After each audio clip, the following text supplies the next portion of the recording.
Sometimes the thing that makes people great at making money is what makes them so poor in retirement in terms of how they choose to live their life. What I'm talking about is having a saver's mentality versus having a spender's mentality.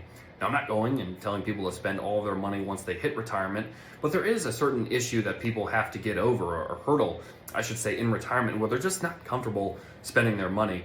Now, I know this is because they've been taught and programmed their entire life to do what's most efficient and logical, and that's simply to save, right? That's simply to defer the benefit for later.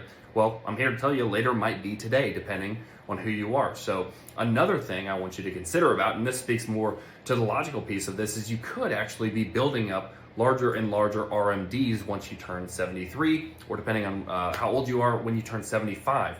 The issue with having larger RMDs is you're now building up a larger income in retirement.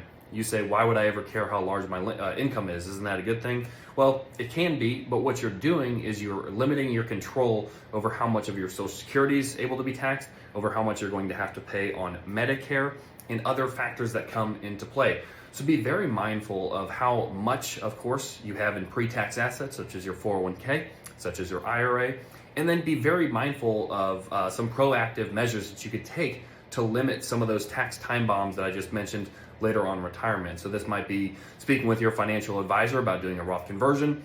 This might be turning your IRA into a QCD if you are charitably minded. That's kind of a complex one. So again, speak with your advisor about that.